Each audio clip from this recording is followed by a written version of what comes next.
it's a goal. Who got the assist? Who got the assist?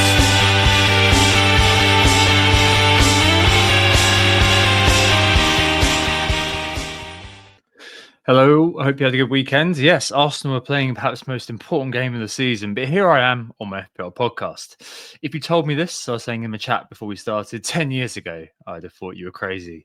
But here we are, Sam. It burrows into your brain like a worm, doesn't it? And you feel like you just can't miss it, the appointed time. And not long to go now, as we're entering the twilight zone of the season. And as trailed, this week we're bringing back the WGTA vibes with some proper deep diving that's been uncharacteristically missing from recent pods, with our practical sort of focus on what's going on next week, all the chips going on, and dear God, do I need it. It's been a pretty horrible couple of weeks, as we'll speak about later, with my season at this point pretty much over, but I'm still here, summoning up enthusiasm through liquid courage and also just kind of my general enjoyment of podcasting and doing the show to keep the show on the road and still hopefully assist all of you with your good finishes. So maybe we, Sam, can finish well vicariously through a lot of you, and at least feel like we did a good job this year. For you, maybe not for ourselves. Either way, I promise this won't necessarily be a somber pod, but we all have a little section where we mourn the deaths of maybe my season, I think, and you call time of death already on yours, but we'll see if you still feel that way. Joined by Sam, as always. How are you, mate? Yeah, not too bad. I'm in a much more buoyant mood this week. I guess I've had time to mourn the death of my season, so I'm in a much more holistic mood, I suppose, and I'm happier with everything going on around. So, yeah, all okay. I am a little bit further behind than you, though. So if we're calling death on yours, mine is definitely gone. And you've got some players to play as well on Thursday, as do I. I've only got one left on my free hit. But I think you've got, is it 3 players left, Tom? Yeah, I've got this Milenkovic and then Bumo as well. Yeah, nice. So let's not give up hope just yet, but we'll go into It's gone, Sam. It's all over. It's all over. It's okay. over. Gone. Let it go. It's fine. It's fine. We are vibes now. It's pure vibes. The rest positive of energy only on this pod today, guys. So as always, we are Who Got the Assist. On today's pod, we'll do a quick roundup of team updates. I'm on a free hit. Tom is not, as I'm sure you will have gathered already.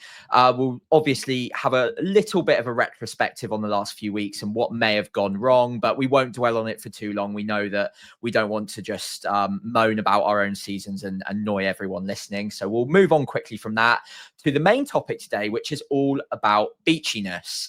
We talk about it quite regularly. We talk about it, I think, most seasons, if not all, about whether or not a team is on the beach going into the last few game weeks of the season. And I think this season in particular is kind of an interesting subject to approach now, because there are a very big pool of teams and players that could arguably be considered on the beach going into the final month of the season, the final 4 game weeks. Usually there's a lot more riding on the last 3 or 4 game weeks, and there's very little now. So we'll go into that, have a look at which teams via the Premier League table are most likely to be on the beach and which are fighting tooth and nail for every position they can. Obviously, European football is still very much up for grabs for a number of them, and obviously how that affects our decision-making as FPL managers for the rest of the season.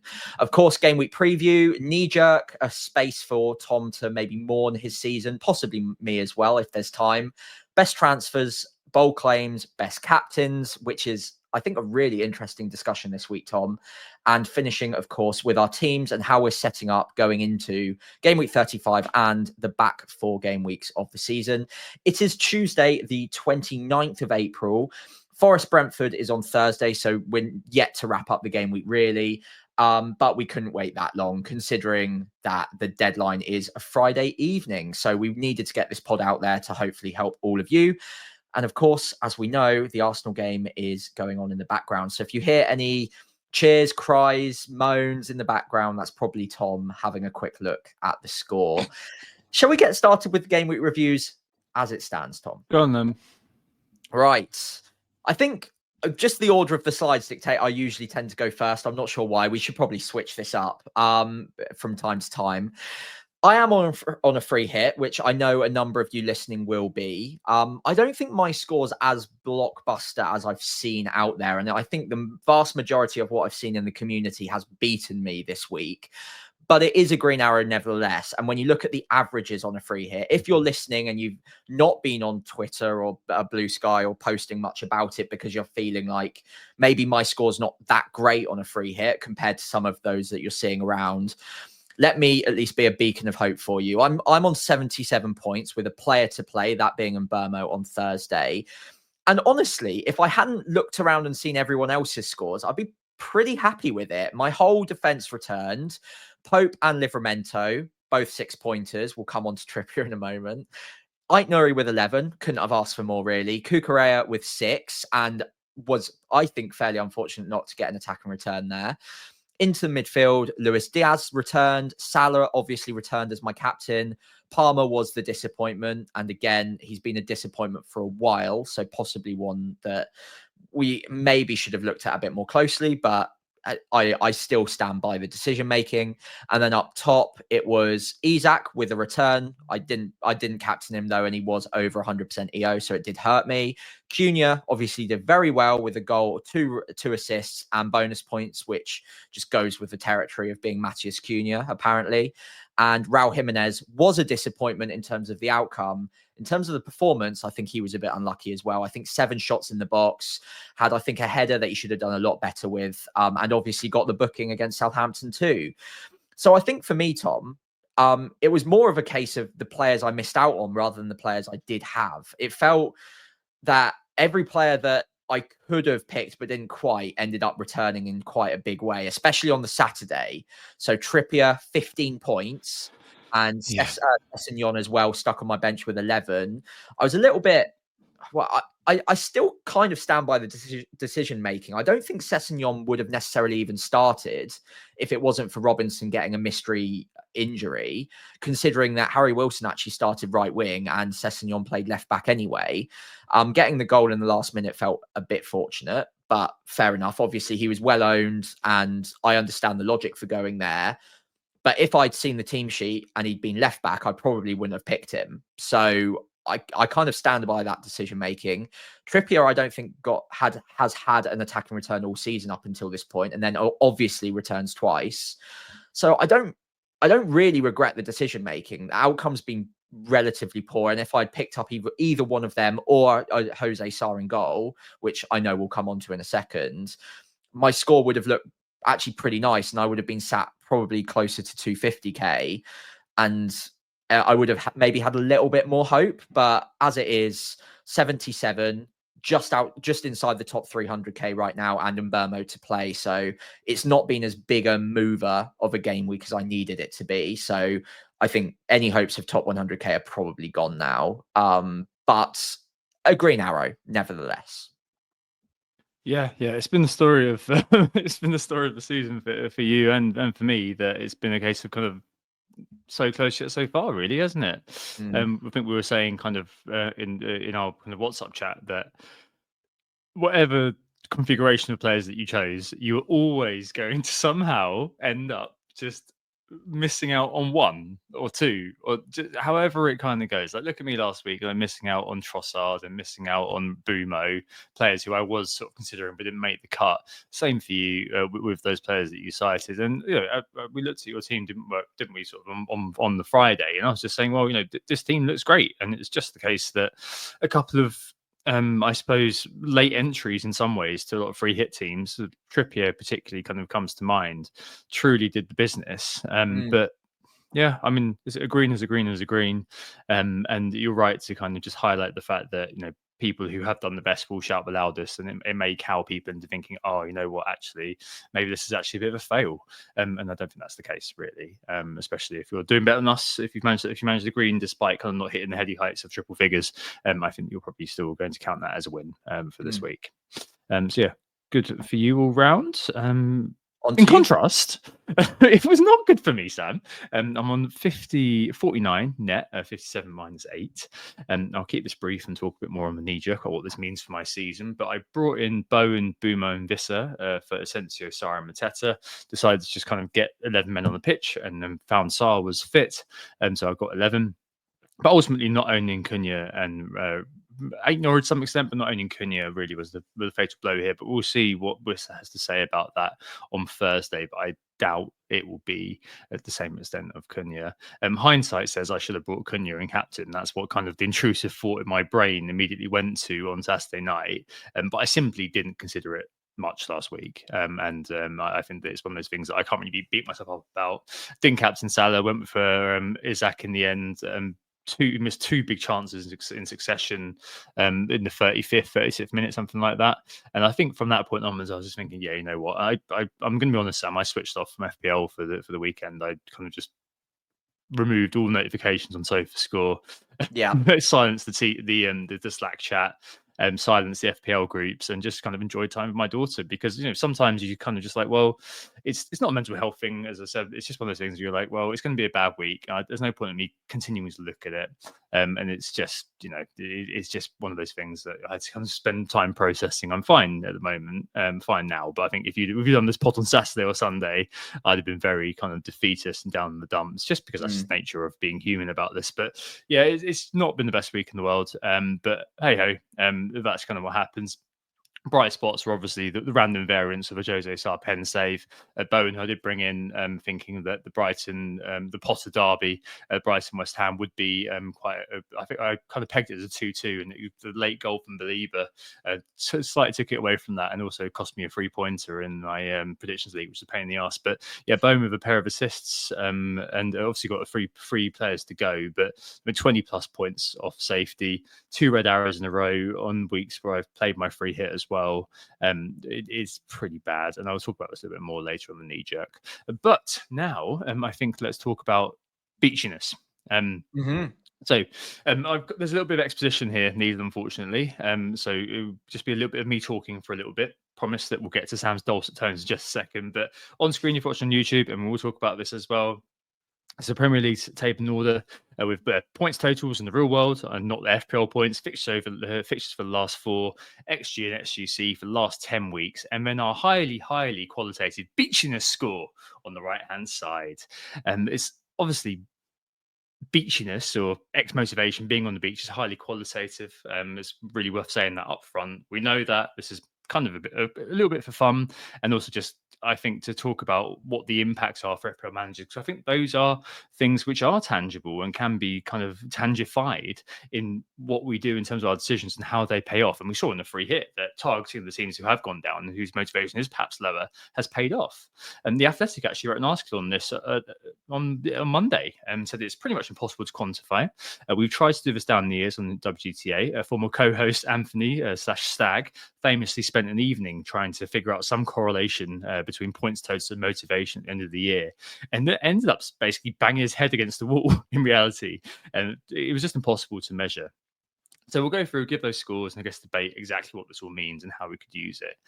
But one thing really, when it comes to this, when it comes to kind of on the beach X motivation, something you hear about a lot when we reach the business end of the season, as Sam mentioned earlier on, is basically the idea that as the sands of time drain away, we end up with teams essentially having nothing to play for in terms of a league position, and it's predominantly sort of viewed through the lens of where's motivation coming from? Is it from a title challenge? Well, that's not happening this year.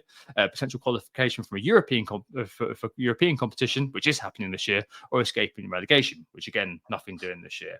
There's also some suggestion that you get 2.8 million, I think it is, per position in the Premier League, but I'm not sure anyone particularly cares about that in terms of the riches of the Premier League this time round. But yeah, in terms of the race for Europe, which I think is what the key sort of thing is that's going to dictate whether we deem a team to be on the beach and their kind of level of beachiness or not. And this gets really complex, and Sam and I were sending quite a lot of messages earlier on about this. But the skinny is the Premier League get 5 Champions League places now, thanks to the coefficient wonders, 2 Europa League places and 1 Conference League place. And it could be, there's lots of manifestations that can make this happen, that all the way to 10th in the Premier League this year could qualify for the Conference League at the very least. But typically the top 5 qualify for Champions League. Normally it's 4, but because our coefficient is so good, it's now 5th. 6th is the Europa League, 7th is the Conference, and also cups. So the Carabao Cup winners get a Conference League place, and the FA Cup winners get a Europa League place. And if the winner of either cup qualifies for a superior competition, so Newcastle, the Carabao Cup winners, have the Conference League place, but if they qualify for the Champions League, which is looking like it could well happen, the place in the competition they qualify for gets passed down to the next eligible team, effectively. So it doesn't go to 7th, their Conference League place, it goes to the team in 8th, and so on and so forth. There's a bit more kind of complication this year because you've got Man United and Spurs in the latter stage of the Europa League. Chelsea are favourites to win the Europa Conference League, which means you've got loads of different teams who could possibly be in Europe next year representing England. And Man United and Spurs would get their kind of Champions League players without any infringement on the 5 allocated space we've got due to UEFA's coefficients.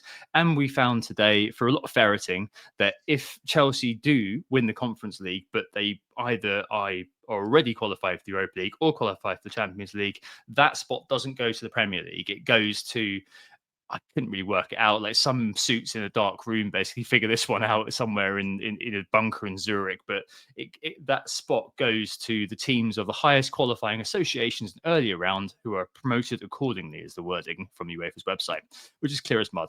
But anyway, the upshot is that up to 5th is the Champions League, 6th all the way down to Palace, arguably in 12th, are in the hunt for other European qualification. Very remote for Palace and kind of remote for Brentford, albeit with a game in hand. I think Brentford may be in with a shout. Palace in particular, if they don't win the FA Cup, if they do that, they'll get into the Europa League. They're relying on teams around them, basically losing lots of games, then winning basically all the rest of their games, other circumstances favouring them, similar to some extent for Brentford. So that's kind of the skinny. That's kind of where we are right now. And I think, Sam, that I suppose leads us to really zero in immediately on teams who are sort of on the beach and teams who are not on the beach. And I don't know, does it feel like this year it's a lot clearer almost where exactly those teams lie in the table? Yeah, I think, well, by the way, beautifully explained, Tom. Very well done there. Yes, I think it is a little bit more simple to determine which teams are fighting pretty hard and which aren't at this point, mainly because so many of the different interesting things that you usually fight for at the end of the season are already wrapped up. Liverpool have won the league. Relegation fight, if you'd even call it a fight, is now done. So it is all on Europe, and it's all on just a few places in that top half of the table, like you said. And each of those teams have different, like maybe varying amounts of motivation anyway. I mean, in Arsenal, you could argue, okay, they're not completely locked into the Champions League or in that top 5 places, but it's almost impossible that they wouldn't get it. And even teams like Newcastle, Man City would probably be quite confident at this point, but you would certainly not call them on the beach. They'll still be fighting.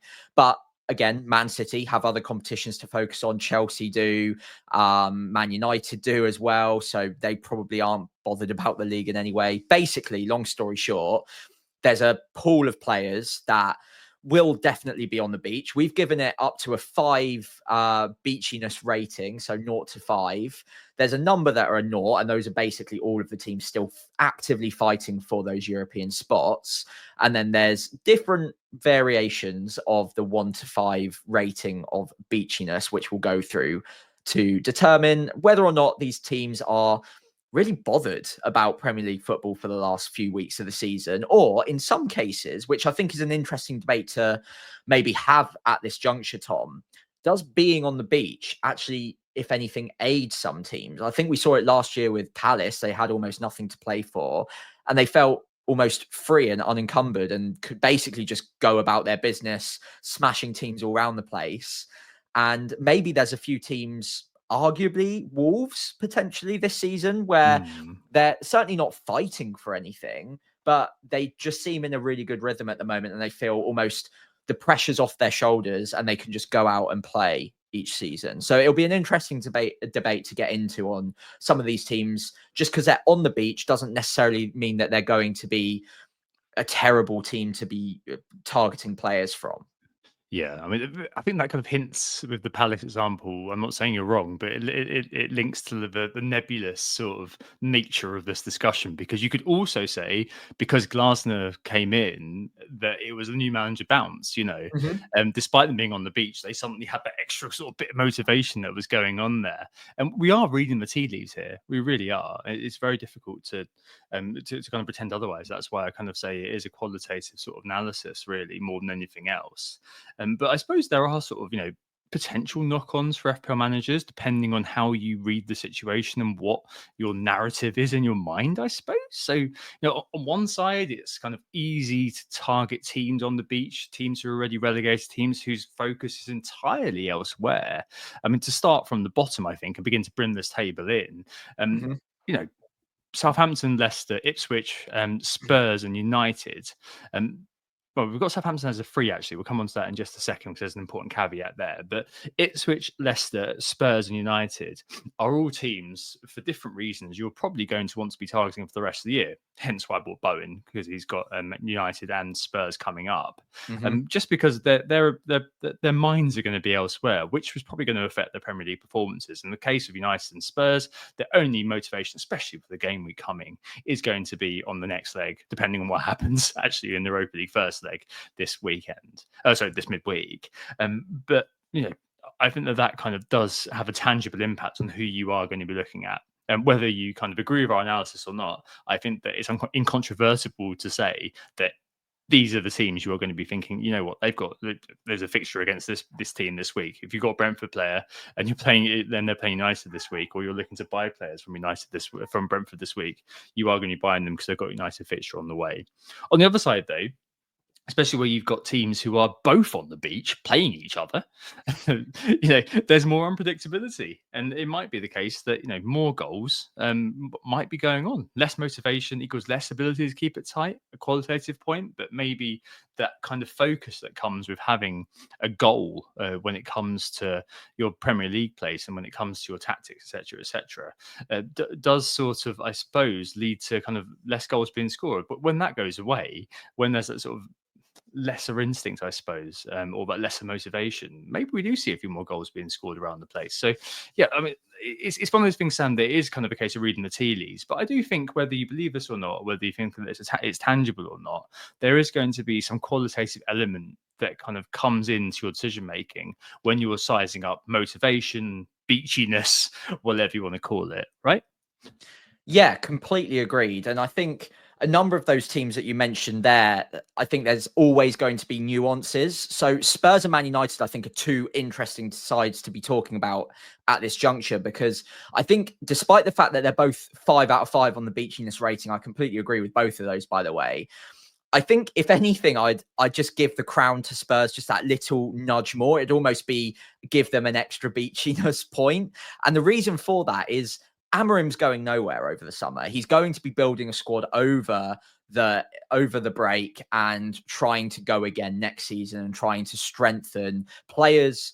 Although they will inevitably be on the beach in terms of eyes on the Europa League for the next 2 weeks, at the very least, possibly further. I think there's still a chance that come game week 38, the players are going to be fighting for him. And with Spurs, the way I'd best characterize what I saw against Liverpool would be a cat sort of lazily swatting away a fly hovering around at it for a little bit, putting up the minimal amount of fight it could to begin with. And the second something came along, giving it any sort of proper fight, it just rolled straight over. And Spurs felt like that to me over the weekend. Yes, Liverpool are a fantastic side, nothing against them, but Spurs, once they'd scored and then finally conceded the first, it felt like all the fight was gone from them. And I don't know whether you watched the game, Tom, but that's certainly how it felt to me. And I think the reason that I'd almost class Spurs as even more beachy than Man United at this point, not only are they only focused on the European competition, but also, even if they win that European competition, I still think it's very unlikely that Postecoglou gets the summer. I just don't see how he survives, considering he's been in the job for almost 2 full seasons now, and they're currently 16th in the Premier League. All excuses aside, I just can't see a universe where players think that he's going to be their manager this time next season or at the start of next year. So they're not even going to be playing for him after the Europa League's out of the way. So I think Spurs, for multiple reasons, compound to be the ultimate beachy team right now. Again, that might just mean more goals, like you say, because we know Spurs are capable of scoring goals, but it certainly means that more goals conceded as well is likely. And Man United, again, I watched the game against Bournemouth, and the sense I got wasn't of a team that's on the beach necessarily, more of a team that's trying to conserve energy. And I think they are still fighting for the manager. They are still trying to figure out a bit of a way of playing and a system that will suit them going into next season. So I still probably would target them, especially around the European competition, because they might rest players or they might just not be fully committed to tackles or running the extra yards, all of that stuff. That makes them a good team to target. But I still think they're fighting for the manager. And I still think there's something there for Man United. Whereas with Spurs, I just can't see what the motivation is at this point. And it does feel very much just biding their time to the end of the season. If they can get a European trophy out of it, then obviously that's a win. But they're just not fighting for it in the league at this point, as far as I can tell. Yeah, I think so. I think that's completely right. And I think it kind of, again, feeds into this idea that, yeah, you're, I guess, the ultimate sort of end. We're using the term beachiness, but I think it is motivation, really, which is sort of what the core thing that we're trying to get at here. And you're completely right to point out that with Spurs, the fact is that if you're playing for a manager who's not likely to be there, that's going to have a significant impact if the message, or at least, you're conscious of the fact that, the league doesn't matter. And in fact, the entire season's success or failure hinges on a few games which are outside of the league. And that's going to have an obvious psychological impact. So I'd absolutely have them there. With United, you've got the European factor, and you've also got the fact that the manager is probably very likely to be there next year, which is going to have that impact on players who are going to want to kind of be playing for their futures, essentially, in a lot of ways. Whereas for Spurs, I think the idea would be a new broom, new manager comes in, and things sort of change. And I think United and the likes of West Ham and Everton, who are again at the bottom, towards the bottom of the table, all of these teams are 14th and below. United, Everton, and West Ham might perhaps sort of group together in that, because you've got the Potter with the longest preseason history. Moyes, good times kind of coming with the move from out of Goodison to the new stadium, and the newish manager there in Moyes with decent fixtures as well. We've still sort of said that they're pretty beachy. Let's be honest. But at the same time, the fact is that they've got managers there who are likely to be there next year. Players do have some semblance of an incentive to be playing up for their manager. But I mean, we saw it with Bowen versus Fulkrug in terms of the response to the Southampton game, when you had Bowen just being like, yeah, whatever, it is what it is. Whereas Fulkrug launching what was a very, very fun, sort of honest tirade. We'll call it a tirade against his teammates, which is just fair enough, and to some extent. But I think that kind of just, in some ways, crystallizes sort of where these teams are right now. That there's some sort of notion that they're going to have some semblance of motivation, because the manager's still going to be there. Hopefully they're sort of training towards next season. But hey, you know what? There's a big summer involved in between. The idea that you kind of carry a momentum from the end of the last year into the new year, probably one of those things I'm not going to get on board with in terms of an assertion for what happens going forward. But still, I think that all of these teams do sort of, I suppose, blend into one in some way in terms of being categorized as being fairly beachy. Now, earlier on, Sam, I sent you the first draft of this. You said Southampton maybe not a 5, maybe put them down to a 3, versus the other teams that I've mentioned, Ipswich and Leicester, United and Spurs, all in a 5. West Ham, Everton, both on 4s, just because maybe there's a semblance of something going on there. Everton in particular have quite decent fixtures coming up. Yeah, Southampton on a 3 though, Sam. I mean, why is that? Yeah, so it's important to note at this point that beachiness rating doesn't have any correlation necessarily with team ability. So just because there are 3 on the beachiness rating doesn't mean that they have the ability to put up the fight, which they don't. But what I should say on Southampton is, we're certainly not fully on the beach right now, mainly because we don't deserve a holiday. But the second point being that we're still joint with Derby for the worst ever Premier League season. And I know that there's a lot of internal pressure going on behind the scenes at the moment to make sure that they scrape even an extra point out of it. Leicester is obviously the game that they will probably target for that point, if not hopefully more. Everton as well as a sort of a last shot at it. But they will hang their heads in shame if we don't manage to at least get past 11 points. So they are still fighting for something. They've got the new, assistant manager stepping up for the time being. So they're kind of playing for him a little bit. Again, this doesn't have any impact on their ability to stop the flow of traffic, but I wouldn't quite classify them as fully on the beach. They're still maybe trying their best to fight if they possibly can. Whereas, Ipswich and Leicester, Van Nistelrooy is never going to be in the job next season, surely, and they're probably just going to brush away most of their big players come the summer. Ipswich, McKenna's not going anywhere. You wouldn't think, at least, and will probably be resetting for the Championship. Not much to prove in the Premier League anymore, so they probably do qualify as slightly more on the beach than Southampton. Yeah, no, fair enough. So Wolves, probably next up. So I mean, obviously a very kind of decent run, 6 wins and 6 against teams that we probably were going to say teams that they should probably be beating. I think we kind of I think they're just a little bit too far off the European qualification place. Someone's just noted, and you're completely right, that I've got pictures wrong for a couple of teams there, unfortunately, because BRI and BHA often get called the wrong thing, so I've copied and pasted them wrong. Sorry about that. But it's not going to have that much effect on the story, which is probably a good thing.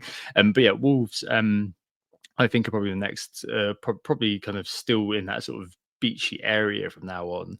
Fixtures kind of going forward. Had a really good recent run. I suppose the main sort of source of interest for them, in contrast to apart from maybe Everton, where you might have some interest in them, especially at the back for Ipswich and Southampton in 35 and 37. For Wolves, the main interest is a potential double more than anything else, because it kind of feels like, they're safe now, and they're going to have perhaps more of a challenge over the next few games than they have over the last little kind of period of time. Yeah, I mean, look, their form's been great, but like you just highlighted, the fixtures have kind of helped them on their way to good form. Look, the gamble on Pereira has paid off. They look like a much better side, a much more well-drilled side, disciplined. They're getting the best out of Cunha and Strand Larsen, Bellegarde, Manetzi. They're all doing really well. No question about that. In terms of the fixtures, I think the main appeal probably would come in if the unlikely situation were to occur where the Wolves Crystal Palace game were to be brought forward from game week 37 to game week 36. At time of recording, we've not had an announcement on that. It's possible that it could. I think a lot of the predictors still think that it's likely to go ahead in game week 37, just push back to the midweek in 37. So that would probably remove a little bit of the interest in Wolves assets, but I certainly wouldn't hate going for someone like Acuna. He could easily get a return in each of those 4 games, even the one against Man City. I wouldn't put it past him. And as we know, a return is worth a lot more for Cunha than it is most other assets, because he's just a magnet for bonus points. So yeah, look, they are on the beach, but possibly in that good way I hinted at earlier, where they're enjoying the new manager bounce. They're certainly fighting for the manager. They're building into a system that works, a la Crystal Palace last year, and they're on an upwards trajectory. And winning form usually helps boost spirits and morale, and hopefully they can keep that going until the end of the season. And certainly that's the message the manager and the staff will be trying to drill into the players, that this good feeling can last if they can end the season on a high. And yeah, they're not really fighting for too much. Europe's probably a bit far away for them at this point in time, but I still think they're in a bit of a good spot at the moment, and probably in a celebratory mood, rather than a beachy in the sense of we'll just see out the rest of the season and go again next year and reset. I think they're trying to build something at the moment. So yeah, a 4 on the beachiness rating, but maybe that's not such a bad thing with Wolves. Yeah, no, it depends whether it kind of We I don't know why, but I kind of immediately thought Tony Pulis' West Brom, where they got to 40 points every year and then Yeah. proceeded to stop scoring goals and stop keeping clean sheets. And Yeah. I wonder whether there's going to be a feeling that, all right, we've had our really good run of fixtures. The job's sort of done here. Um, we'll see what Man City can do versus them, because they are a team, Man City, who we've kind of said are very much sort of not on the beach. And they start to kind of take us into the teams in the European qualifying race. Now, Palace are arguably on the borderline. I had a couple of iterations of this where it kind of the line was drawn underneath Brentford, or it was drawn underneath Palace, and they're quite an interesting case, aren't they, Sam? Because Mm. a lot of managers are going to have three of their players. Nottingham Forest at home on Monday night, I think, is the 35 fixture, and you've also got the fact that they've got the FA Cup final coming after a really good victory against Aston Villa. And a lot of that, a lot of this, I think, is going to feed into kind of how you view them in terms of beachiness races. We've got them as a 2 out of 5, potentially. Mixed bag of fixtures, it's fair to say, of the next few, but attacking wise, actually, over the last little while, they've been really, really good. They are in the top 5 for XG over the last 10 game weeks. I suppose there's been extra there's been doubles in there, but I don't know how much that actually impacts things. And yeah, I mean, there's an interesting conundrum on the table for FPL managers, but I suspect, Sam, we will probably see people maybe turn away from Palace assets, especially with kind of juicier other options that are potentially on the table. Yeah, I think so. Possibly Mateta is the easiest one to start moving on if you've got him, because there are a couple of strikers like Wissa, like Cunha, maybe like Watkins as well, that you can get to relatively comfortably with good fixtures, and a lot of them are either in a celebratory mood or fighting for something. With the midfielders, it's an interesting one, because I was planning on possibly shifting away from a Sarr or Eze, if you've got him as well, around about now. But looking at the fixtures as they currently lie, I kind of don't hate them. Nottingham Forest have been historically a very good defence, but if you look at the last 10 game weeks, I think they're 4th from bottom in terms of XGA looking at this graphic now. So they've certainly dropped off defensively. After that, they've got Spurs away from home in game week 36, then Wolves, then Liverpool. So I think by the time you get to 38, you probably want rid of them, or maybe bench and Munoz that game week, for example, get rid of the rest. But I think you can hold on to them. I don't think it's one of those that you need to get rid of. And I think the main thing to note with Palace is, of course, they've got this huge game coming in game week 37, the FA Cup final. So they do need to prepare for that. But the way that these matches are currently laid out probably gives them enough rest in between each of the games to play their full strength 11 in game week 35 and game week 36 before getting to the FA Cup final. And they probably want that for rhythm. And Glasner, I think, in a press conference came out and said almost exactly that we want to be in really good form going into the FA Cup final. The last thing you want is 2 losses on the bounce against Forest and then Spurs before you go into the final against City, who have a history of doing pretty well in finals and have just beaten you 5-2. So they're going to want to play their strongest 11 unless there's any sort of injuries. As soon as there's an injury, they probably don't play that player or risk them. And other than that, I think they're still fighting pretty hard. They might probably not get into Europe, but I think for the next 2 games, players are going to try and prove a point to make sure they're in that cup final 11. And as a team, they're going to want to be in great nick going into the final anyway. By the time we get to game week 37, 38, we might want rid of them regardless. But until then, I think they're fine to hold if you want to do so. I don't think you have to hold them, but if you've got other transfers to make, then I think keeping a Sarr, keeping an Eze, keeping Mateta is absolutely fine. Yeah, it really is about reading the tea leaves again, isn't it? Because people say, "Oh, it might be rested." Rested for what exactly? And it's not Football Manager where these players do need to kind of keep match sharpness. And as you say, kind of there's a lot of sort of qualitative factors surrounding the team, and as you noted, them going into the FA Cup final on the back of 2 losses, where because they've heavily rotated, because players are being kept fit or kept out of harm's way for a game in 2 weeks, two game weeks time or whatever, and it kind of doesn't quite feel like that's the correct way of looking at it almost. And you may have, though, on the other hand, the fact that players maybe won't be playing it at full pelt and they want to be preserving themselves for what may be, for some of the players, the biggest game of their careers thus far. So that's why I kind of put it as a 2 for beachiness, Sam, really, just because there's a lot of buts surrounding every sort of assertion you can make. But I think what's most important is what comes from the manager, really.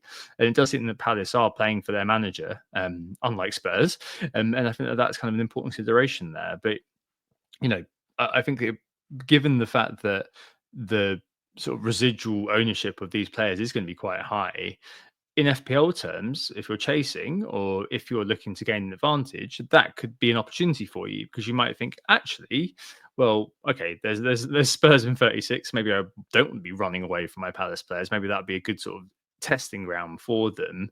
But you might be thinking as well, maybe I'll go for different options for those games, and maybe kind of just take them on, because they're kind of not going to be effectively owned in terms of over 100% in terms of the captaincy. They're going to be still kind of fairly impactful in terms of effective ownership. But if you think there's a different option out there, so for example, Bumo versus Ipswich, if you can get to him from Saar like I did, well, maybe that's a better kind of opportunity for you. Indeed, I went for Bowen as well, versus they'll have Man United away that week. There's quite a lot of kind of things you could possibly do there. So they're an interesting case, I think, when it comes to this. The final team within the beachy the beachy 10, I suppose, is Brentford. Their correct fixtures are United at home, Ipswich away, Fulham at home, and Wolves away. That Fulham game, Sam, could eventually turn out to be a kind of a European 6-pointer if they do really well. But all in all, it's a very, very kind of enticing run in for this season. They've got the game to play, so I think kind of I gave them one beachy depending on Thursday. If they lose to Forest, it might be that the 4 points between them and Bournemouth is too much to make up. But if it's not, if they do kind of win, or if it kind of does look like they'll be all right, then suddenly, I don't know, it does get quite interesting. Recently, they've been okay, a little bit better defensively, but not been particularly good offensively. But with that kind of decent final four of Man United, Ipswich, Fulham, and Wolves, I'm not surprised that people might be following suit, again, looking at Bumo and Visser, which are the two that I've got. Yeah, I mean, but Mbumo is, I think, on like 90% of all of the graphics right now, including my most recent video as well. Because looking around, I just don't have a better player to be recommending to buy right now. His data's great, 90 minutes. He's still playing to a very high level, as is Wisser. Both of these are going to be incredibly tempting options, especially if we don't get double game weeks going into game week 36. Their run is as good as any. And they are a very well drilled team at creating big chances for both Mbumo and Wisser. So again, when you've got teams that they're playing who are arguably on the beach in terms of beachiness rating, we've already discussed, they are a team that I would be targeting. So obviously we're going to wait because we might get double game week news. But other than that, I think those two are going to be very high on the transfers in, and already are looking that way. Obviously, you've brought them in early, and I completely endorse that move. I actually really rated the idea of you switching the free hit week so you can make those transfers a week early and just get them in situ when everyone else is going to be kind of chasing your tail a little bit, which is exactly what I'm doing this week. Except most people will be doing the same transfers, but buying my team, but have like millions of points more than me. So. Yeah. Well, we're both in that situation, sadly. But we'll talk about it in a minute. Yeah, we've got a whole section on that planned. Look, Brentford, a 1 on the beachiness right now. We have to wait for Thursday to see how they do in that game. If they win it, then they are well in the European fight. If they lose it, then it's possible that they can get back into it. But and also Thomas Frank is not going to let them think they're on the beach just because they're 4 or 5 points off of Europe, potentially. They're still going to be going for it. But they might start falling away. And then that's something to just keep an eye on. By game week 37, 38, they might be on the beach by that point. So, yeah, I think they're fine to be targeting right now. I would wait because they've got a whole match to play yet just to see if they come through unscathed. But given Wissa and Mbumos, however you pronounce it, I can't actually remember sometimes. I say Boomo because it's like Bumo, yeah. I think I usually say Mburmo, but yeah, it could be Bumo. Anyway, either way. as well, so yeah. Yeah, it could be either. He said Boomo in his videos, so did he? Okay, we'll go. Well, he'll probably know best, so we'll go with that. Maybe. So on that, I think either of them, as long as they get through unscathed, are absolutely fine. They've got great fitness records, so you're probably not taking too much of a risk if you're going to be priced out with one move either way in terms of up or down in the prices in the next couple of days. But I'm probably waiting half a double game week announcements in case that happens as well. Yeah, fair enough. So I think to take three together, you've got probably the most sort of the indie hipster teams for this year, in Fulham, Brighton, and Bournemouth. In terms of what kind of their final four fixtures, Fulham have got Villa away, Everton at home, Brentford away, and City at home. So decidedly mixed bag there. Up in the just on equal points with them, you've got Brighton, who are on Newcastle at home, Wolves away, Liverpool at home, and Spurs away. So again, mixed bag. And then dear old Bournemouth, Arsenal, Villa, City, and Leicester. So all eyes on them in game week 38. We'll be buying 2 free players from them. Maybe you'll see Semenyo re-enter your team, Sam. Who knows? But a team that I hate him so much. Yeah, a team you're probably going to be kind of missing out on for a little while until game week 38. But these teams they're all teams that we've this is where the zeros come in. We've said, they're not on the beach at all. They've got a lot to play for, despite ironically Brighton and Bournemouth both having beaches in their cities. But I mean, it's one of, I think it's these are kind of teams where, yes, okay, the motivation is going to be there, and I think that's kind of quite a positive thing. The other side of it really is that the fixtures, I think, are still going to dictate our interest. And when it comes down to it, we're really interested in Brentford because the fixtures are, as we said. But when it comes to teams like Brighton, when it comes to teams like Fulham, and for Bournemouth in particular, because you're only interested in game week 38, I think that's a really good sort of specific example of how, despite these teams if we read the tea leaves, we say they've got great motivation, but the fixtures, for whatever reason at the moment, don't quite seem to be there for us to be massively interested in them. Yeah, agreed with that. I think the fixtures do still weigh into it, even if a team is or isn't on the beach. And sadly, I think in most cases there, the fixtures just don't suggest to me that too many of their assets are a buy right now. Some people might come into this looking at it differently and rate motivation as a much higher determining factor in how you bring in players than fixtures. And that's absolutely fair. But I think the truth behind it all is kind of a balance between the two, and trying to find that sweet spot between fixtures and motivation is where we want to grab in the last couple of game weeks of the season. So they're all fighting. They will try their very best to pick up points in all of those matches because they've got a lot to fight for. But they're still difficult fixtures, especially Bournemouth's is it, Arsenal, Villa, Man City. That's a tough 3. Then we can all steam into them for Leicester at home in the final game week, no question. But Fulham and Brighton probably very similar situation where they're probably not must sells, but I certainly wouldn't be targeting them as buys this week. And honestly, just thinking about it, I can't think who you would even have in your side from either of them right now. I mean, there might be a couple of legacy picks hanging around, but not too many. Yeah, no, absolutely. Right, so to turn our attention to the Champions League chase then, Villa with 6 points gap between Fulham and themselves. You kind of reference them with Brighton, so a good take on them. And Forest at the moment are just outside the Champions League places. Forest on goal difference versus Chelsea, which is no surprise given how they've done this year.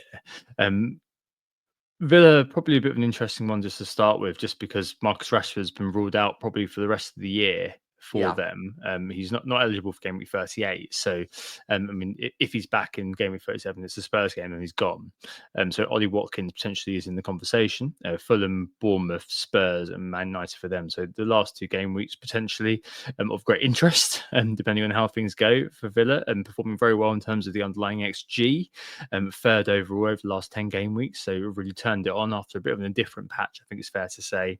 And then Forest, you've got pretty poor XG data and pretty poor XGA data, as you mentioned earlier on, Sam. But with some very tasty fixtures, 37 and 30, 36 37 with Leicester at home, West Ham away. I'm pretty sure, Chris Wood's going to be in pretty much every team in game week 36 for that Leicester game at home. No, not even I, on my potentially kind of quite differential plan. I'm going to be overlooking that one. So, yeah, I mean, those are the teams sort of chasing.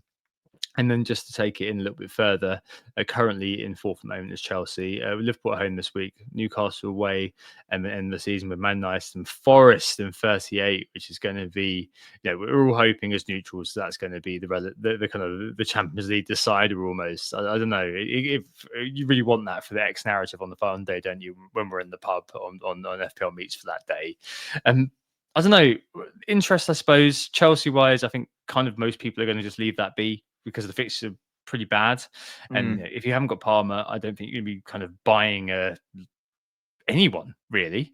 And No. Forest-wise, I suspect most people have still got their defenders hanging around. Chris Wood would have gone recently, but I suspect he may be coming back for a lot of people.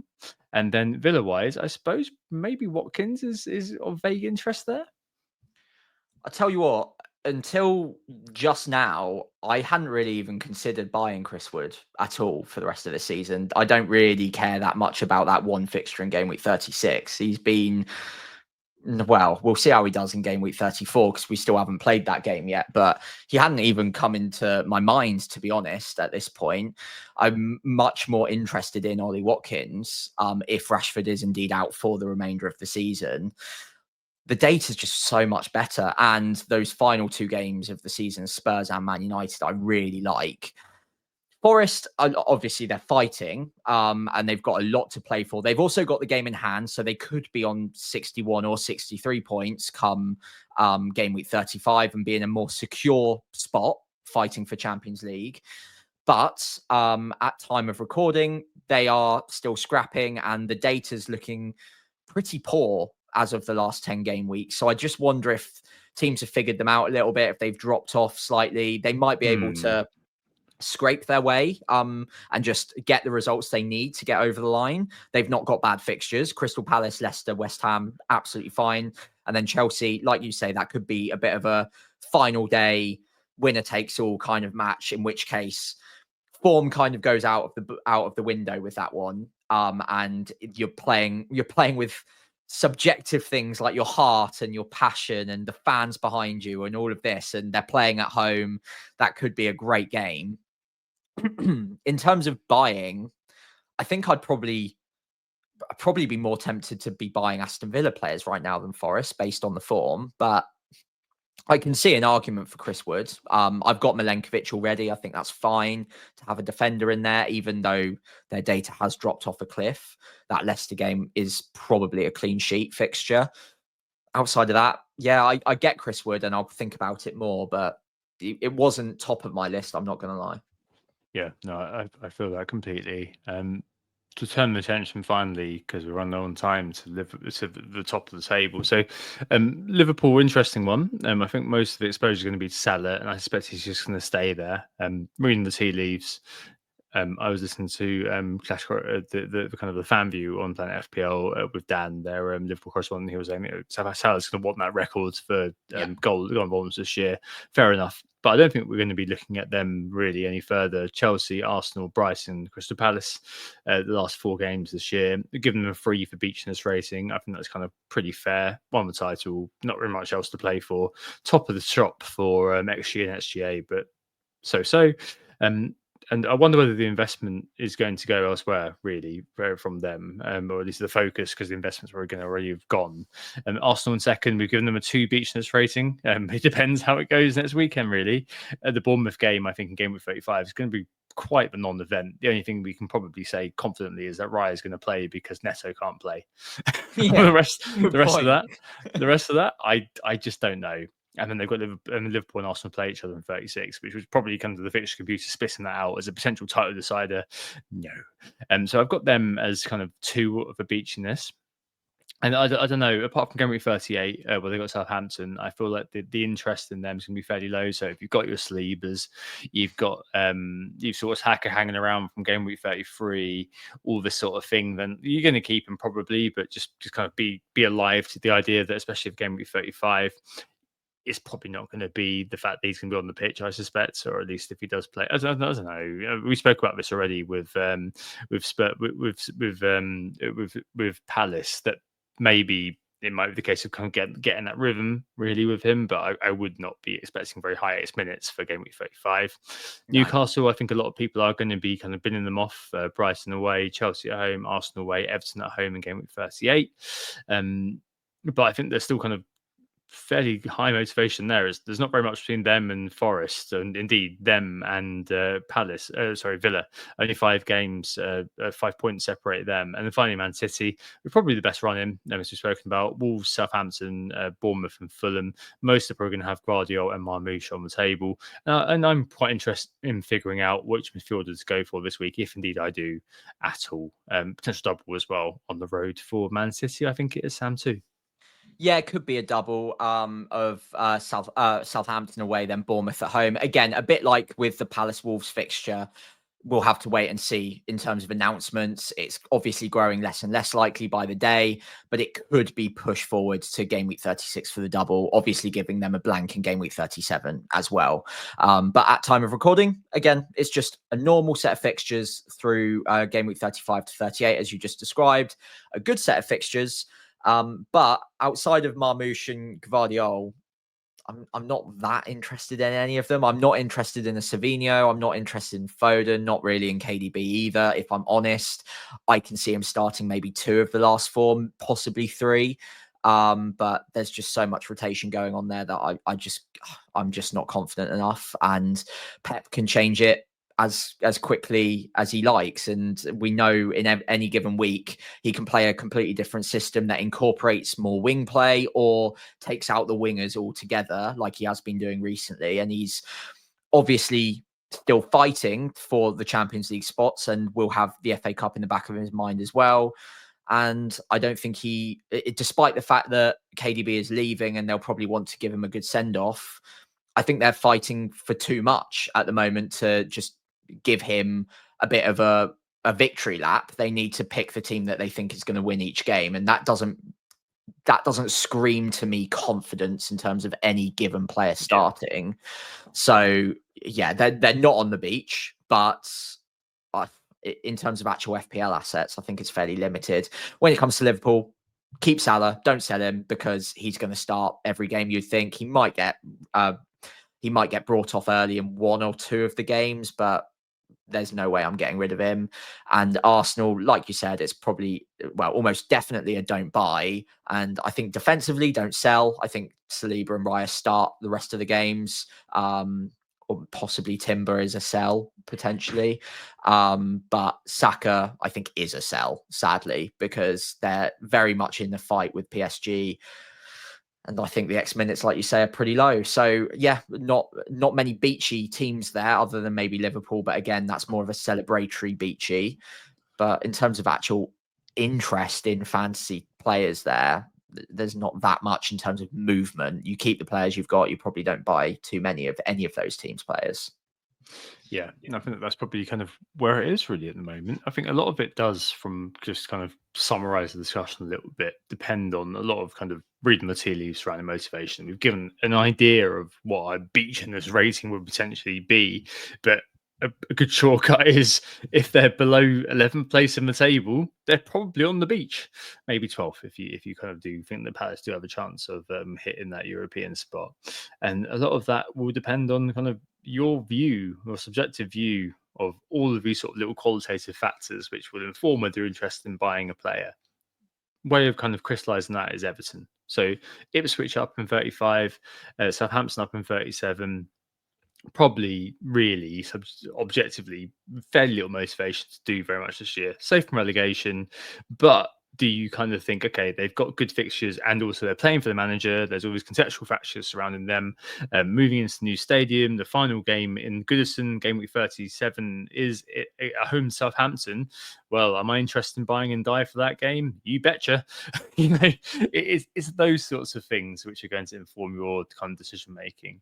A bit of a topsy-turvy time, I think, overall, where you're not really looking at the champions of the Premier League in Liverpool. You're not really looking at kind of the historical go-tos in terms of Arsenal. You're moving away from your Newcastles. Man City still do kind of sit around, but really, it's kind of an open season towards the end, and there's going to be a lot of, I guess, luck variance. What happens on the day really informing what happens with these teams and these players going forward. And I think most of us are just going to be kind of crossing our fingers and praying for the players that we bring in, and hopefully hoping that our read of the tea leaves in terms of what motivates players and motivates teams is going to be correct. Right, so let's do the gaming preview because we're an hour in already and we've got a few things to go through. And the knee jerk this week is on the death of our seasons to some extent. I don't know they're being dramatic or melodramatic, but there we go. And I do think the season's over for me, really. I don't know if you feel the same way, Sam. So is it time to have some fun? 56 points needed for the top 100k. I expect that's going to be about kind of 50-ish by the time the game week ends. So I'd say barring 4 miracles, the top 100k, which is kind of the minimum criteria for successful, I think, for any season for me, is pretty much over. I know, Sam, you called time of death last week or week before. So yeah, we'll see. I'm not going to kind of totally dissect our seasons here, but I think give us a bit of a space to mourn. Maybe I know lots of you are definitely doing better than us, and it's just to mark the season's passing. Perhaps for me particularly, chip season's been absolutely awful. I've gone from 20 points to top 100k to more than 50. Red arrow in the last couple of game weeks, and I think daring to stray from the beaten path has been a mixture of unfortunate and lackadaisical, really, in some ways. But it's fair to say I only need a few kind of bits and pieces to come through. Essentially, penalties. Guessing the right players for free hit 33. If I had a Trossard or a Bumo, I'd have gotten decent green, and maybe I'd be thinking about this differently, and maybe making a decision like buying and captaining Cunha or something last week if I wanted to be really differential. Could have been things which would have made me feel better about the season, or at least kind of kept me in the hump. But I feel like I've probably fallen too far behind now, realistically. And obvious question, will I do it again? I think so. Like it was a risk worth taking, in my view, having gone nowhere for weeks on end with everyone on the same strategy. But it's fundamentally, of course, been fatal for my season. I think I'm wired. Like I like taking those sorts of high risk, high reward sort of gambits. I kind of like that. It's always going to be something that's going to appeal to my spider senses and kind of just make me think, yeah, all right, I'll give it a go. But yeah, here we are, 4 weeks left. How are we going to approach it now? Still, obviously, we're going to give sound advice on the pod as if we were doing well. I think that's probably fair to say. We're not going to become a pod who assumes everyone else is taking big risks. So we're not going to be pushing the merits of wild captaincy or wild transfers every week. And we'll try to kind of keep it objective and try to keep it sort of main rather than kind of pushing it through our lens. But I think for us, in terms of how we're managing our actual teams, it might be slightly different. So captaining a little bit against the template, so probably from now on, and unless I get sort of 2 very, very good outcomes over the next couple of weeks, so you think, oh, okay, I've now got something to defend again. I'll be probably seeking out captaincy candidates 2 or 3 every week rather than kind of the chalk template captains. I've got nothing to gain really between 200k to 500k. I just think that if it ends in either, I'm still going to think, yeah, okay, it's not the best season, but to give myself the best chance, I think probably the best thing to do is to try to kind of spike that. Differential transfers in probably going to be key. Gone a bit early this week with having Visser and Bumo already from last week. But maybe kind of trying to consolidate that with different transfers into the rest. And generally, I guess, trying to have some fun. But that's all within the limits, Sam, of having accepted my season. It's pretty much over. I'm sanguine about it. I know you've had a bit more time than me to process it. But from removing myself from the FPL kind of bubble over the weekend, I think kind of let it kind of on on the back burner, just marinate. And now I kind of just think, I'm sanguine about that fact. Really, it's not going to be probably the season I wants it to be, or wants any season to be. But this is what happens sometimes. It's just the nature of the game, especially if you take high risk gambits like I did. That if you bet against the house, especially with the context being like it is now, you do lose more time than you win. But it was only a couple of things, a couple of small things, which kind of led me to be here. Sensio scores a couple of penalties. Isaac scores a couple of goals. Things are very, very different.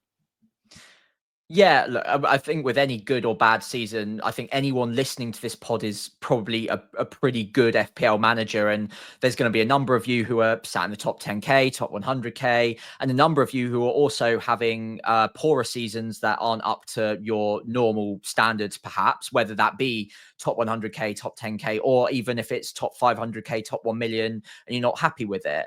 And I think it is worth noting at this point, and I'm not saying that's what's happened here in either of our case necessarily, certainly not only what's happened, but there's luck involved. There's variance involved in every decision you ever make in FPL. A player can go down injured after 5 minutes that could have been the best pick that you could have possibly made, and it can go against you. So there's always a factor of that. And to play this game means that you have to accept and come to terms with you could play everything perfectly and it still might not work out.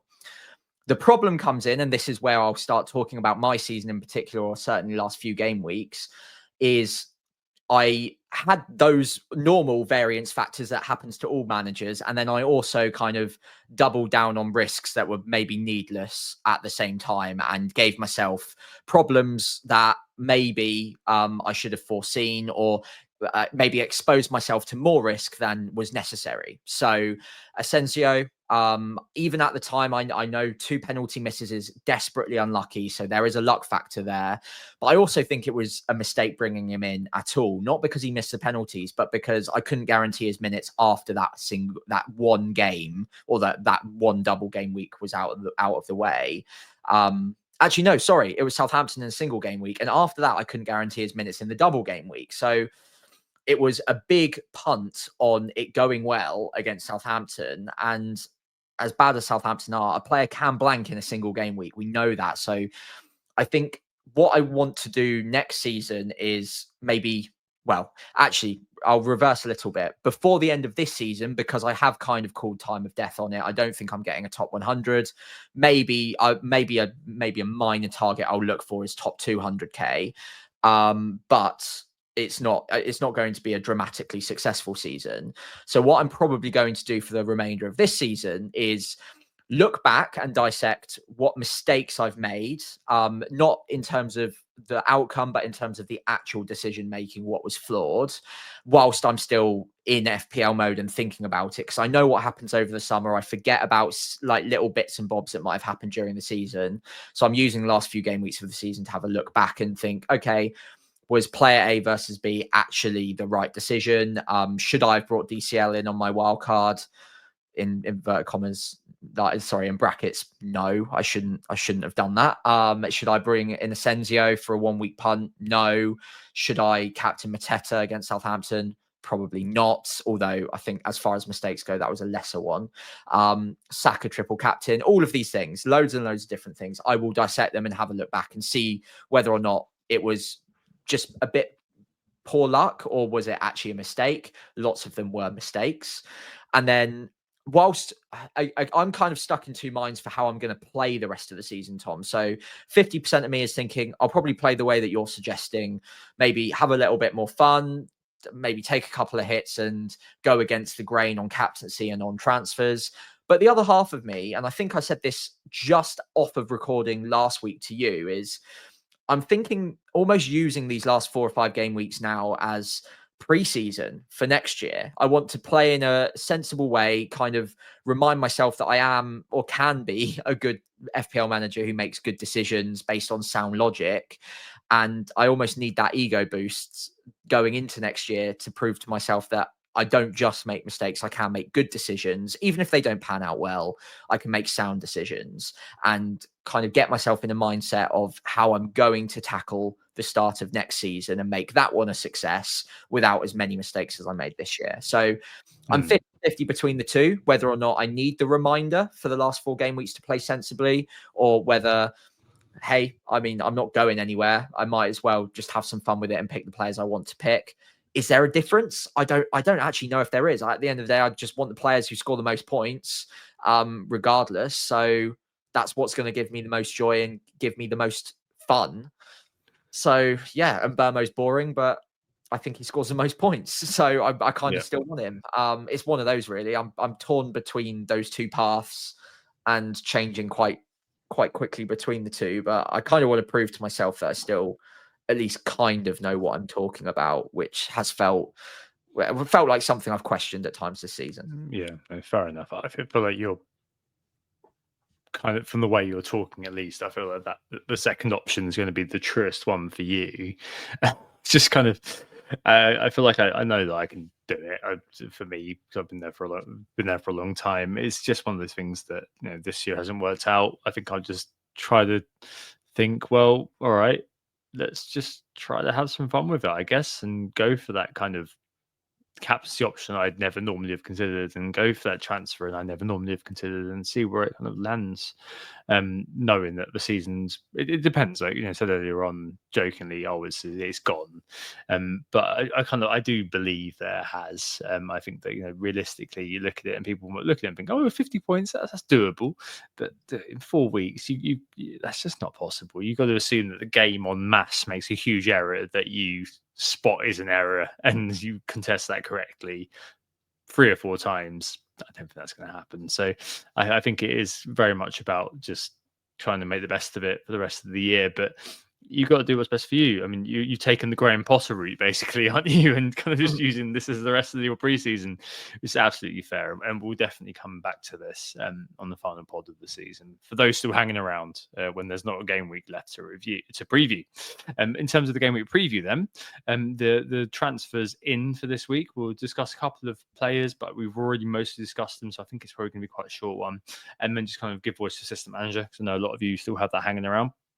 In terms of transfers in this week, it's no surprise to anybody that you've got the usual suspects. So Bumo, over 100,000 transfers in for Bumo this year. Vissa, his counterpart, nearing 50k. So I think it's going to be incredibly popular towards the end. Cunha, after the explosion, still a lot of people seem to be playing who are reacting to these sorts of things, with the 15 points leading to him almost having kind of 60, 70,000 transfers in. Gvardiol and Marmoush make up the top 5. I don't know really how that's happened. I just, every FPL engaged team that I've seen owns Gvardiol and Marmoush. So it's just one of those I think must be kind of bots effectively. I'm not too sure. And obviously they are, if you don't own them, just good hygiene factors for the weeks ahead, really, because City have got a great run, as we mentioned. In terms of sales, Cole Palmer, shock, heading the list, 60k out. And then you've got injured players or suspended players. So Robinson, I think, you know, we mentioned Fulham have gotten different fixtures, absolutely fine. If you can get to Guardiola from him, absolutely fine too. Evan Nilsson and Rashford, and João Pedro as well, all being sold fairly highly. I don't know. I think we've kind of touched on these an awful lot. So maybe we can kind of save a bit of time here, Sam. Is there anything you particularly want to mention? No, not at all, other than anyone who is actively looking at buying or holding on to Palmer at this point, I am probably going to jot down as someone who just goes after the algorithm picks, because there is just no way after the free hit I could ever get on board with bringing him back in now. But he is top of a lot of the algorithms and the predicted points and all of that. So yeah, if you decide your transfers that way, fair enough. But I cannot get on board with it. I would be selling 100%. But yeah, all of the transfers in make sense. Man City hygiene picks, Brentford boys in. Probably wait until after Thursday, just as a word of warning, because you know what happens next. I also like Bowen. But until we hear more either way on double game weeks, it's quite hard to add any more flavour to this other than possibly a Watkins. I quite like to. Yeah, I do like Watkins. But yeah, that's about it really for now, isn't it? Yeah, exactly. Assistant manager, a few of you do have that kind of left the rest of the season. Pereira guiding Wolves to lofty heights means a lot of that's sort of the main candidate for the exit route to kind of have the rest of the season. But they're pretty much done with the table bonus actually now. I guess if you were still hunting for that, you'd be going for Glasner this week against the Nottingham Forest. Yeah, Probably is kind of the main one. But I think 41% win chance. wow, that's pretty decent actually. Very good. Yeah, And yeah. sorry, on that note as well. So I can't remember who. I think it was Rob T. ran the numbers on this. If you can get a win bonus fixture of 41%, that is by far the most profitable way of using the assistant manager. And he crunched the numbers, I think, over the last 4 or 5 seasons. So yeah, that seems like a really good win for me. The Glasner at home to Forest. 40% of the time it works every time. There you go. Yeah, I think obviously the key message here is wait and see if we do get any double game week 36 announcements, because then you kind of do have the 4 fixtures to play with that a lot of us who have played it did have. So go Pep if they get a double, for example, definitely. Even though there's not going to be table bonus, you're still going to, as we saw, kind of the last spate of assistant managers being played around the kind of the early 30s.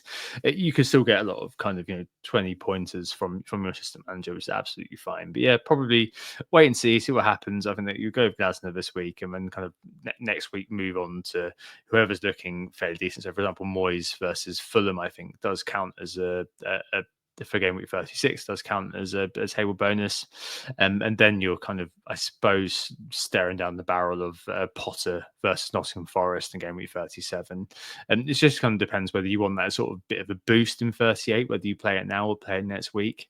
But I mean, I think a lot of that's going to be kind of dictated by the double, really, isn't it? Yeah. Right, on to bold claims. Nothing this week for either of us.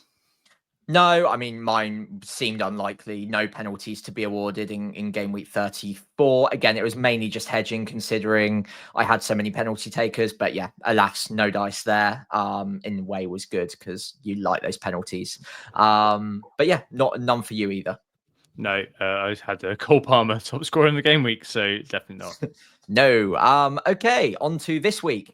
I'm going fairly back to basics in terms of bold claims. I think these are your bread and butter. I'm going for a double-digit haul for Jacob Murphy, who I've just signed on Football Manager because I'm going back to play Southampton Football Manager to try and relive the glory days of last year. Got him at 6 million. Newcastle immediately transfer listed him. I couldn't believe it. So in almost testimony to Jacob Murphy's amazing season, I'm referencing him here and saying, you know what? How dare you transfer list him for 6 million? He's double-digit hauling this weekend against Brighton. Christ, better start him over Palmer then. I've gone for the regulation pick, 30 plus goals this game week. I feel like there's so much. There are a lot of teams who definitely do want it going on. So Villa versus Fulham, for example. But there are also lots of teams playing each other who don't want it. So West Ham versus Spurs, for example. So I think that there's going to be a lot of goals kind of going on this game week, basically. One of us is scoring a point this week. I think so. I actually think both of us might get a point this week. But we're in for the 1 in 5, that's for sure. 1 in 5 hit rate, absolutely fine with that. Best captain this week, final kind of bit of tangible, meaty FPL discussion. So lots of possibilities out there. Seems like the early chip leader is Bumo against Man United. Feels like kind of the one that most people are gravitating towards. But you've got Moosh on Friday night versus Wolves, and quite a few others sort of floating around. So you could go back to your Salah versus Chelsea. I suspect he'll still be over 100% effective ownership. I kind of have got in terms of what I said earlier on, in terms of captaining kind of choice 2, 3, etc. I've got the captaincy currently on Jared Bowen against Spurs, because I like it. I don't know what team they're going to throw out, and despite the fact that West Ham don't really have much X motivation, or they've got a pretty high beachiness. He is the cream rises to the top, right, in those sorts of unpredictable games, and he's got a couple of 9 pointers in the last kind of couple of weeks, and still looks kind of fairly like he's just a good player, effectively. Who's a talisman for his team, etc., which is why I brought him. I know that most people probably will be looking at Mbumo this week, though, Sam. Yeah, but Mbumo,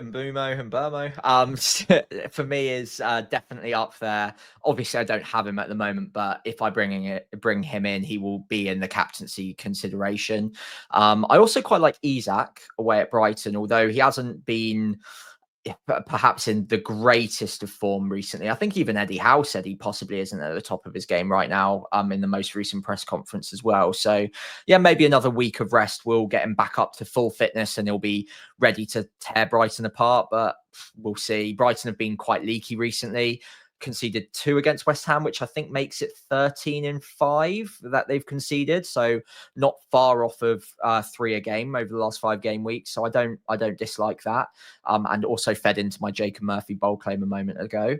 But Marmoush at home to Wolves, not bad. And there's one tweet that I think it was Magnus Carlsen all those years ago just said never go fancy, just don't go against Salah kind of thing. And as long as he's in the conversation, I think you should definitely at least consider it.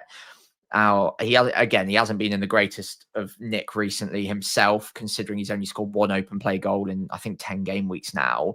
But I think even like if you watch the game, it felt like everything Liverpool were doing were just trying to feed Salah for chances come the end of the game. And it was just like, okay, we're in full party mode. Let's get Salah's record as quickly as possible as well. He needs a goal, so let's just feed him. Darwin, I cannot believe he didn't shoot from the angle he had on and just put it across. And Yes. again, it just felt like any other iteration of Darwin would have just shot there. But he saw Salah out the corner of his eye, and it felt like at least they've all kind of not got given instruction to, but feel almost beholden or like they need to try and get Salah over the line for the record as well. So I just wonder if there's something there. And also Chelsea, I got a bit deep into some YouTube tactico videos during the week, Tom. I don't know whether that's good or bad for my health. But they seem to be getting broken on quite quickly now, quite often. And I always, the first player I think of when I think of those, well, 2 is Son of seasons past with Spurs, but more importantly, Salah. And if they can break quickly on Chelsea and Salah can get in behind, I quite like that. So I wouldn't be against going with Salah, basically, long story short. But Mbumo probably alongside Isak, the 3 that I'm considering. I'm not really considering Marmoush. Maybe I should be, but I think the 3 that are in my mind are Mbumo, Salah, and Isak right now. Yeah, Marmoush, I think, given the fact that he does seem to be kind of being fielded a little bit like Gakpo as the wide forward, as kind of the inside forward on the left, does kind of slightly change things for me in some ways. And does also kind of bring Kevin De Bruyne into the discussion, especially when we turn to our teams and plans. And I maybe should mention this in the transfers in, because he could be an interesting kind of player to look at for the final stretch. I mentioned City have got a very good set of fixtures. We might get a little bit of intel on Friday night from the usual suspects, and plus they've got Southampton in 36. So if you're really looking to go properly risky, devil may care, don't really care about X minutes, I'm just going to kind of just do it. And if you do get a kind of an indication that De Bruyne is going to play, then that could be a really interesting captain as well.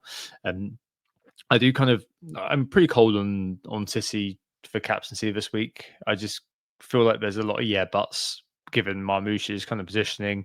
You're not going to captain anyone else, probably other than De Bruyne, or be interested in anyone other than De Bruyne in terms of bringing players in, Savinho, Grealish, etc. As you said, not particularly interested earlier on. It'd only be De Bruyne for almost nostalgia's sake that I'd be of any interest in. But I do feel like I feel like it's going to be Bumo, Salah, maybe Marmoush, and then in fact, I'm pretty sure we'll see a lot of people on Marmoush, and then probably someone like a Bowen being option 3 or 4. No, I don't mind kind of going against that because after all, Brentford do play. They've had a 12-day rest, so they're not going to be knackered. No way in hell. And they're going to have a lot of the ball, I suspect, on Thursday. They go into the game on Saturday. I think Sunday, kind of the 2 p.m. Is their game. But there's no worries about Bumo's kind of fitness, etc., for that game. So yeah, absolutely fine to go with him. I just kind of feel like it's equal opportunities, I think, between him and Bowen, given the fact that they've got United and Spurs respectively for those 2 games. So yeah, I mean, lots of possibilities. It really is an open sort of slot this weekend in terms of captaincy, and those can give good opportunities basically going forward for advances, but I'm sure that Bowen's just going to get a red card, miss penalty, and probably get injured as well. Given my luck recently, it's over, Sam. It's over. In terms of teams and plans, just to round off the pod. You're mine first, I think. Is that mine? It is mine. Yeah, it's still got Asensio, so yeah, it's mine. So I've got double Arsenal defense at home to Bournemouth. I think they both play, but it's not without risk. If Saliba didn't start, then I just rely on Milenkovic on my bench, and that's fine. Saliba's not coming off the bench, or if he does, that's very unlikely. All home fixtures in my back 4, actually. So Raya and Saliba both at home to Bournemouth, Munoz at home to Forest, Gvardiol at home to Wolves. Not going to move on or even consider not starting either Gvardiol or Munoz. Happy with both. Into the midfield, Salah, Saka, Murphy and Sarr. Happy to start Murphy again, considering my bold claim. I'm actually pretty bullish on Newcastle attack this week. And Sarr, I don't love having him starting this week. I think it's fine. And I certainly have him starting ahead of Asensio. But maybe that's something I could consider looking at. The one player there that probably does need moving on is Saka. Which is fortunate that he's so expensive, because it means that I can just go straight down to Mbeumo or Bowen or KDB if I wanted to, or whoever, basically. Obviously, most likely Mbeumo, barring any sort of double game week announcements. And then up top, it's Marmoush, Mateta, and Isak. So, overall, I've landed okay coming off the free hit. I think that obviously Saka's probably looking likely to be a sell, but I've got the replacement in mind. And then a lot of it will come down to captaincy and whether or not I want to maybe like force my hand a little bit more and try to mold my side a little bit more aggressively this week. Maybe take a hit to bring in a Wissa or a Cunha or a Watkins, to maybe, like you hinted at earlier, roll the dice a little bit, play more aggressively for a bit more fun, and try to bring in players ahead of the curve. So it's something in the back of my mind, but Mbeumo's the bread and butter, and we'll probably decide on a hit later on in the week, depending on double game weeks. Yeah, fair play. No, it looks pretty good and sounds pretty good as well. So for me, really good team this week. I think I've kind of almost landed with Zod in the chat said I captained Bowen twice this season. Both came in, so that's always good moral support there. Thanks, Zod. Raya in goal, Gvardiol, Munoz, and Milenkovic. I'm going to play Munoz over Livramento, just because of the attacking kind of promise as well. Depends on if we get any news on Aina, that might be something that would make me kind of rethink that, but I think I'm pretty happy with that. Bowen, who's got the armband at the moment, and Bumo's got the vice. Palmer, still got him, Sam, he's still there. And Salah in midfield, and then Isak, Marmoush, and Visser up front. I think I've got a slot to potentially play with, which is Palmer. What do I do with him? Do I leave him there for a week, get 2 free transfers? If there is a double that's announced, I'm definitely going to roll it and just give Palmer another week. And just Stockholm syndrome at this point. Murphy. It's Stockholm syndrome at this point. I could do, but I think I just leave Palmer in there, I think. But if not, I think that there's a slot open there. I think it's probably got De Bruyne's name on it, just to kind of see what happens really with him. I don't see many other players that I really want to buy in this week. If McNeil or Everton, we're in this sort of area, Sam. These are the players that we're thinking about. If McNeil at Everton had started, or if I can be convinced by something about like a player like Doucouré or something who hasn't signed a contract, maybe I'll be looking at them this week. There's no way I'm signing like a Leicester midfielder, for example, because I think Southampton's actually going to win that. But am I going to buy a Southampton player? Probably not as well. No. So it really does sort of zero in on maybe a De Bruyne, especially if we do get a double announcement. Actually, yes, I might roll it, but also I might just think, you know what, I'm going to get De Bruyne and hope I'm a week ahead of everybody else if he does get the nod for those games. I don't know. I don't think that him leaving is going to necessarily mean Pep doesn't use him, because the formation's been using fairly well. I think he started the last 4 or so in the league. So yeah, not too sure what I do yet. Could roll, could take a punt this week. I'd be rolling not because I think that I'm being conservative. I'd be rolling because I'd be like, well, you know what, Parma, big game versus Liverpool. Maybe this is the week where the form does turn round. It could be. It could be. I mean, they do play better against sides that almost take more possession off of them, and Chelsea can break a little bit more quickly. So if Parma can find a bit more space with those fast transitions, fast breaks, and maybe his luck could be in. And I think a lot of Chelsea's problems in the most recent 7 or 8, 9 games has been because teams have low blocked them a little bit, let them press forward in the 5, and they've not really had the space in and around to like try and break that low block. So yeah, definitely.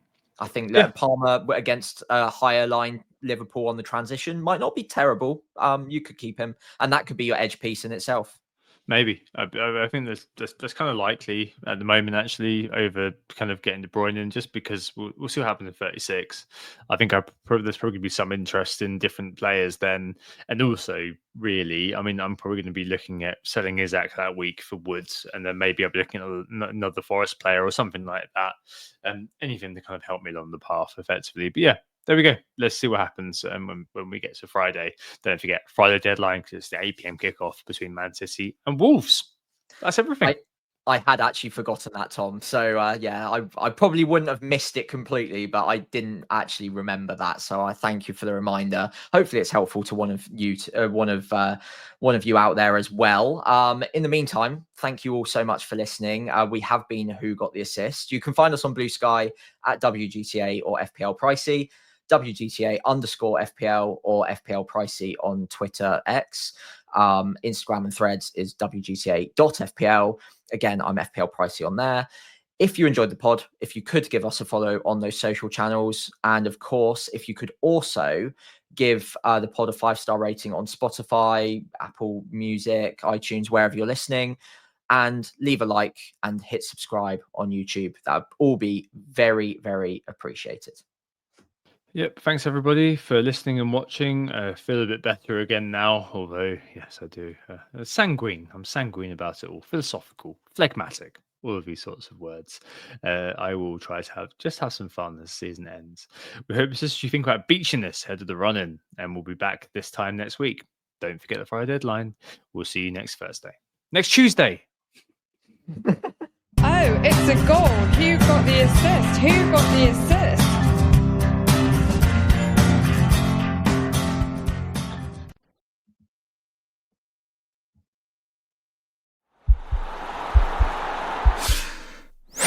This podcast is part of the Sports Social Podcast Network.